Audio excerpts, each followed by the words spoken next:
There's something culturally enlightening about children's games, isn't there? I don't know what it is, because somewhat rarely is there any shared experience in our playground antics, but something about the low-stakes games we play as kids reach us deep in our nostalgia. Even more so when we do have a shared game. Of course, this has a negative aspect as well when those playground games are given deadly stakes, which is what happens in today's video. As the Gods Will is a movie about Shun Takahata, a high school student who has grown incredibly bored with his new school life. All of that comes to a screeching halt when during a class his teacher's head erupts into a large Daruma that announces that they're going to be taking part in a deadly version of red light, green light. This, however, is just the beginning for Shun and his classmates, as they compete in an entire series of games designed to determine the future of Japan. As the Gods Will, of course, be compared to Squid Game, but this movie/manga series is actually several years older, which then drew accusations that Squid Game stole from As the Gods Will, but I think it's much more a case of parallel thinking than actual theft. As the Gods Will is also tonally a very different experience. The emotional whiplash of watching people dressed as mice run around a gym from a giant cat statue to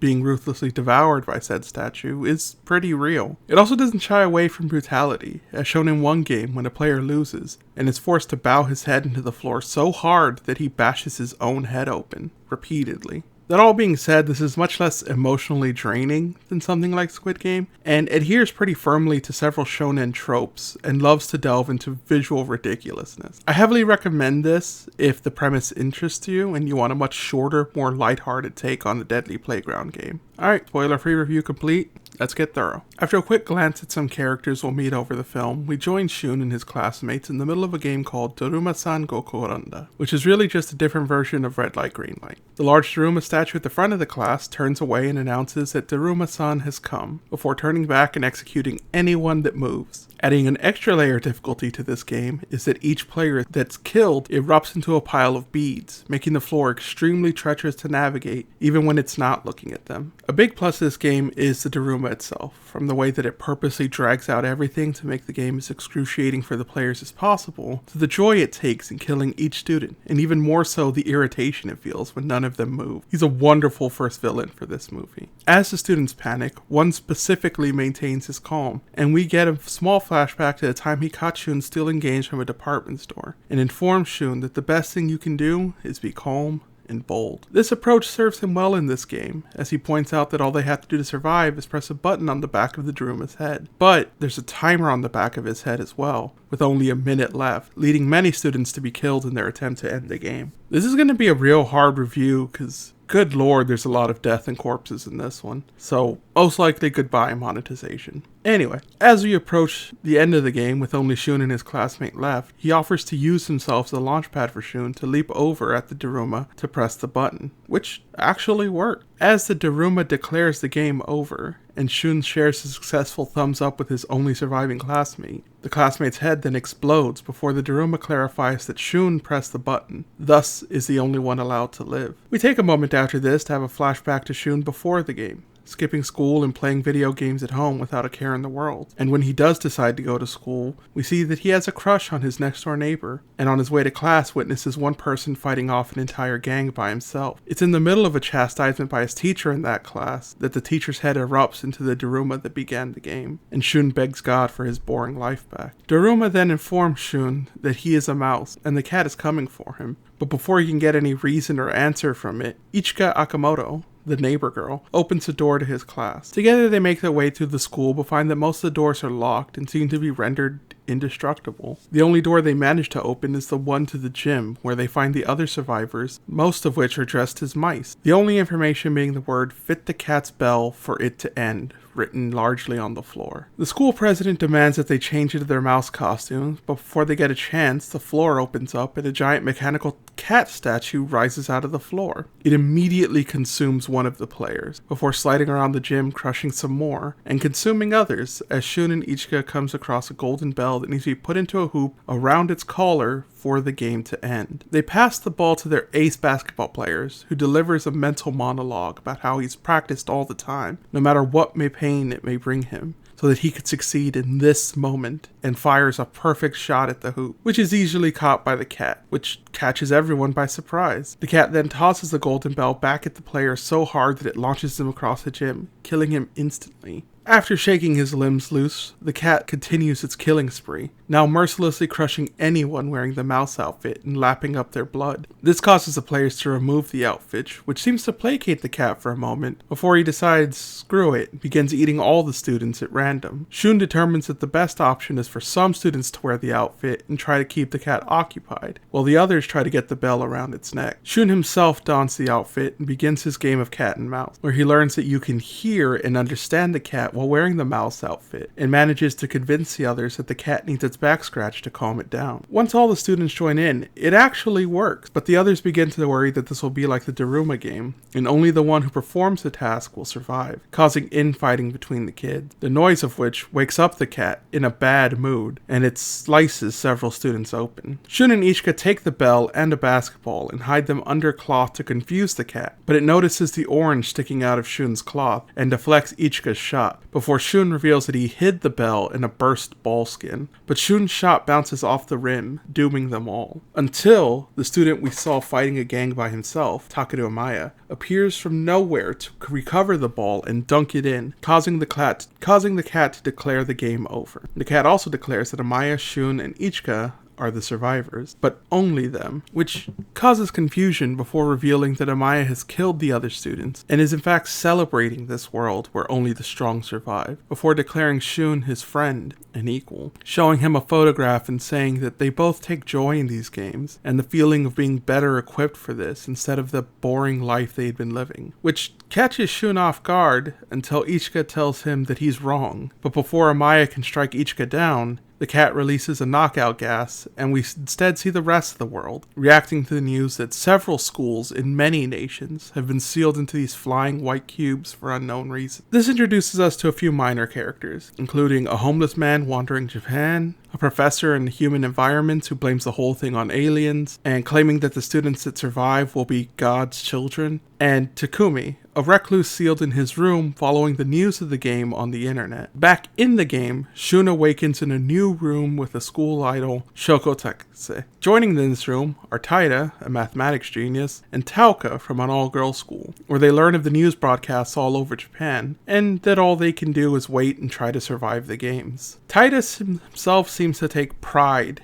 in possibly being labeled as God's child. Several Kokeshi enter the room and challenge Taida to play a game of Kagome Kagome. The rules are simple if you've never played. The dolls will circle around the player singing Kagome Kagome, and after 10 seconds you have to declare which singer is behind you. And for all of his bragging, Taida loses and is forced to fall over like a Kokeshi doll until he cracks his head open on the floor. They then challenge Tauka, who can't bring herself to answer, so she is instead, ripped in two in a long execution that I'm not even going to try to show parts of. Shun then volunteers to play next to save Takase. He tries to listen closely, but seems to panic when he can't think of an answer. When the Kokeshi declares time is up without an answer, one begins to sentence him before Shun gives the right answer, revealing that he had recorded the previous declaration of time being up and was actually still safe. His correct answer causes Kokeshi to explode and leave the key for him to escape with Takase. But almost immediately upon escaping, they find another Kokeshi who will kill them if they're not holding hands with another player. We get a small flashback to when Takase and Shun first met. Takase seemingly intent on killing herself over school issues, and Shun taking out his own stress by smashing ceramics on the school roof. They then bond over this activity, which seems to have stayed with Takase since she wears a fragment of it around her neck. We're brought back to reality though when Ichika is being chased by the same Kokeshi, and Shun, seemingly without thinking, releases Takase's hand to save Ichika. Whether this means that he cares for Ichika more than Takase, or if he simply feels a compulsion to save people in front of him, is up to you.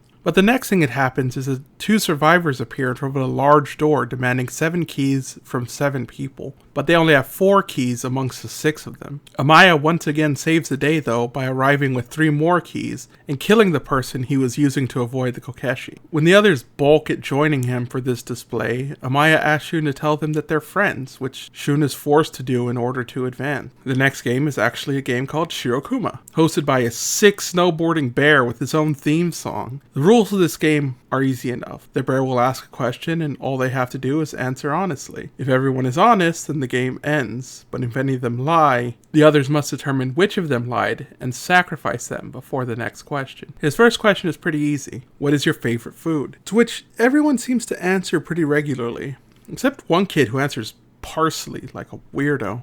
And the bear declares that there is a liar in their group. They all begin to suspect one another, but have no way of proving which one of them's lying. So they obviously turn on the one who said parsley, which I would too, because that's not even a real food. It's a garnish at best. The group declare him the liar, and he is subsequently reduced to paste underneath the bear's paw. Before asking the next question, do I like Takahata Shun? The two new guys answer no, but Amaya answers with a resolute yes, before coming to the two girls, where Ichika answers yes because they're childhood friends, and Takase follows with a timid yes. The bear then demands an answer from Shun himself, who declares that he does not, and has not ever, liked himself. To which, honestly, Shun, I feel the same way. The bear once again declares a liar in their midst, and suspicions rise again. Ichika accuses Amaya, but Amaya calmly answers that wanting to kill someone and loving them are the same thing, which is frighteningly accurate. When they suspect that Shun lied by saying that he doesn't like himself, Shun points out that there's no reason for anyone to lie if they wanted to live, to which the bear agrees, stating that there is a fake amongst them, with the sole purpose of getting them all killed by lying. Eventually, the blame falls onto Takase, which angers Shun, but he can't keep them from voting for her.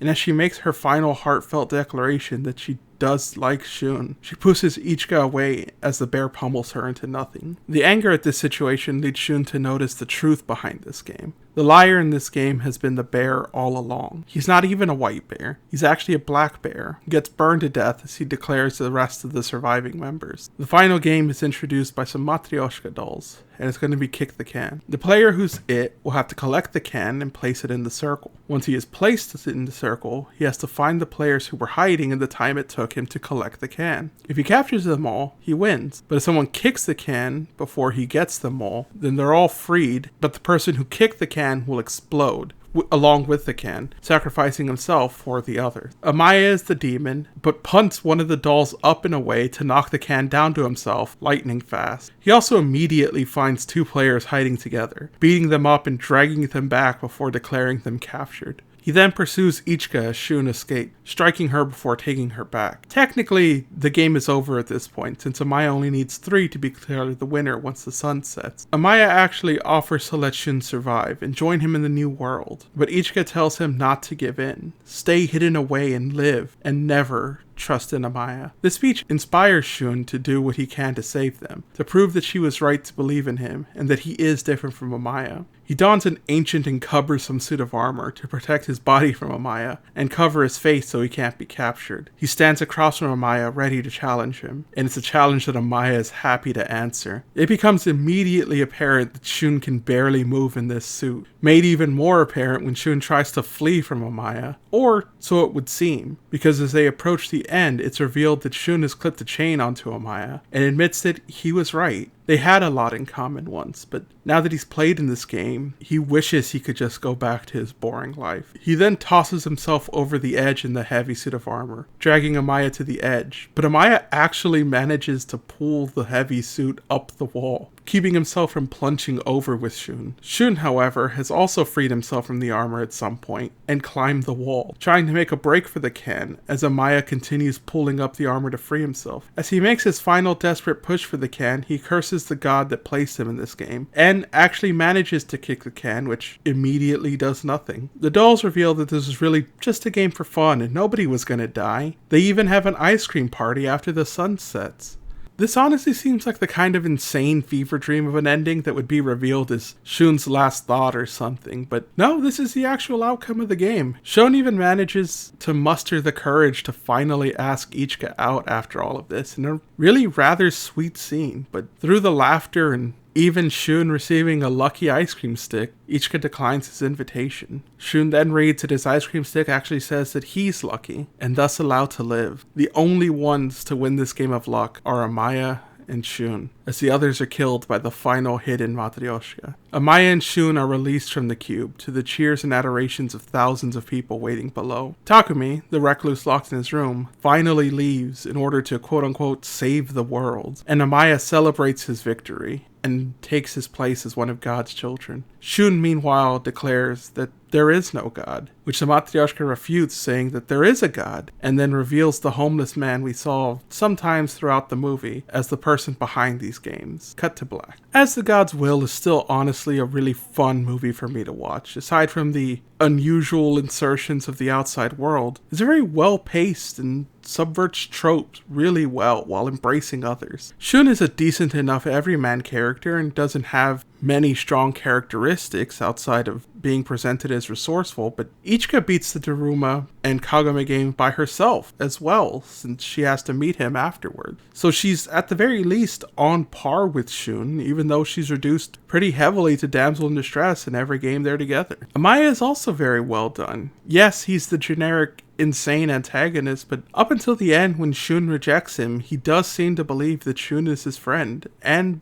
that they're equal going into this new world. And any girl who's into the bad boy trope will definitely enjoy him. I'm also a weird fan of the janky CGI that Japan has, and all of the games are very fun for me as someone who's researched these games before. So for me, this movie has a lot of pluses going for it. The biggest minus would be that it doesn't have a real ending. You meet the homeless man at the end, but the story ends there, presumably because the manga has a similar ending that was followed up in the sequel series as The God's Will 2, which tells a parallel story to the first and then ends both of them together. But unfortunately, it doesn't seem as though that film will be arriving anytime soon. Though, with the success of Squid Game, maybe Japan will try again with this. I think that's going to be it for me this week. This movie is much easier to find than Werewolf Game, so I hope you'll give it a chance. I love you all. Good night.